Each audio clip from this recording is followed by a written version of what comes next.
Good afternoon, children. Today we'll be covering solid states of matter. Now, the three states of matter, they depend upon the intermolecular forces of attraction and the intermolecular distances.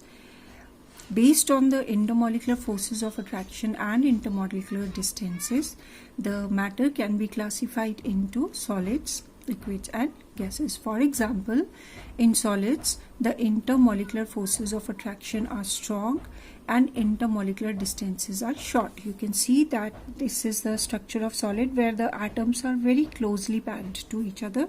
The distance between two atoms is very small. So in solids, the intermolecular distances are short. In comparison, in liquids, the distances are longer. In gases, they are very far apart from each other.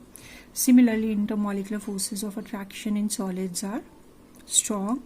In liquids, they are weaker, and in gases, they are still very much weaker. Now, general characteristics of solids. Solids have a definite mass, volume, and shape. The intermolecular distances in solids are short, and the intermolecular forces of attraction are strong. The constituent particles of solids are fixed, and they can move only in one direction. They can only oscillate about their main position. Then solids cannot be compressed. They are incompressible and rigid.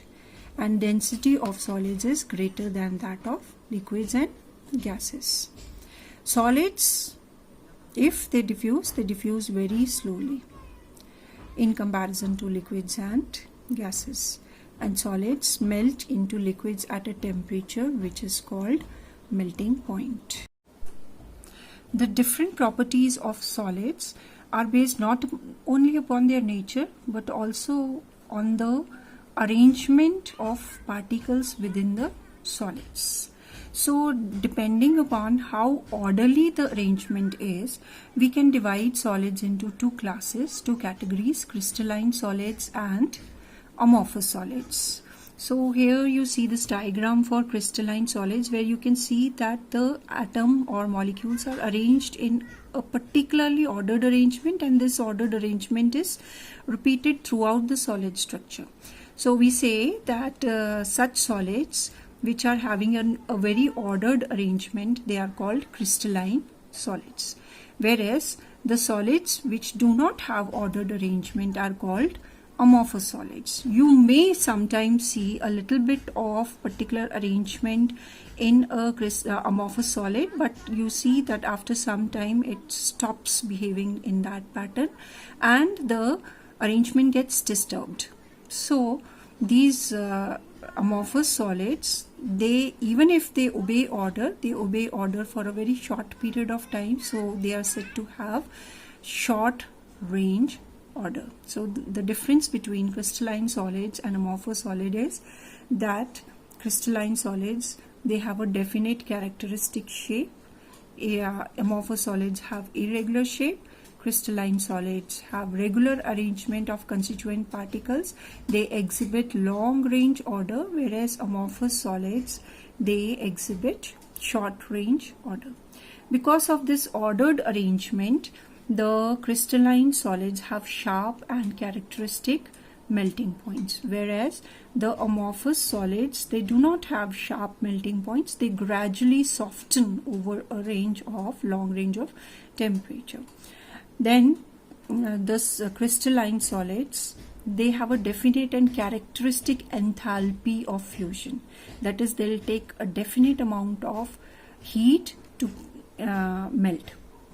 The amount of heat to melt in case of crystalline solids is definite, whereas in case of amorphous solids, they do not have a definite enthalpy of fusion. Then when cut with a sharp edge tool, the crystalline solids, they give a clean cleavage. You can see if a knife is put through a crystalline solid, it gets cut very neatly. Clean cleavage is there. Whereas in amorphous solids, when it is cut with a sharp edge tool, it gets cut into two pieces with irregular surfaces. It gives clean cleavage, crystalline solid. It gets cut into irregular surfaces. Now, another property on the basis of which you can classify, you can differentiate between crystalline and amorphous solids is anisotropy.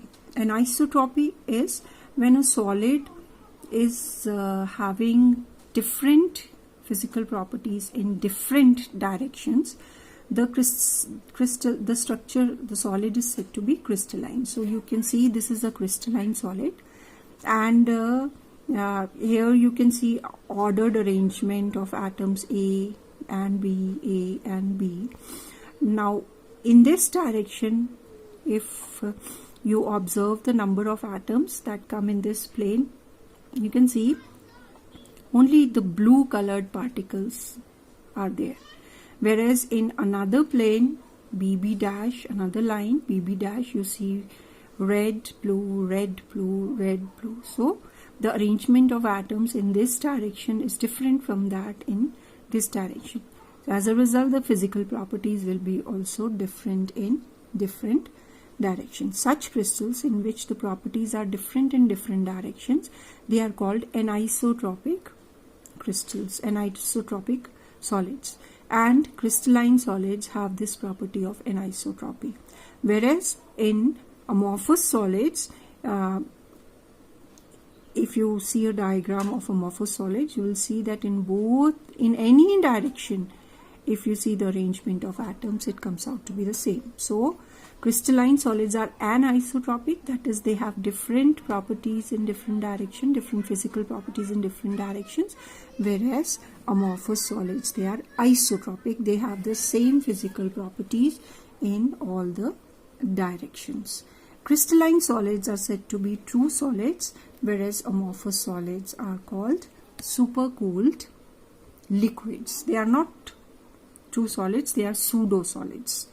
Examples of amorphous solids are iron, common salt, zinc sulfide, potassium nitrate, whereas examples of amorphous solids are glass, rubber, plastic, etc. Then uses of amorphous solids. So some of the uses of amorphous solids are very important. One is inorganic glasses, which are used in construction, also in houseware and laboratory ware. In house we are using glass utensils. These are amorphous solids. Then amorphous silicon, it is used in photovoltaic cell. It can convert solar energy into electricity. Then rubber is an amorphous solid. It is used for making tires and soles of shoes. Then all the plastics that we use in our daily life, they are also amorphous solids and are put to various uses.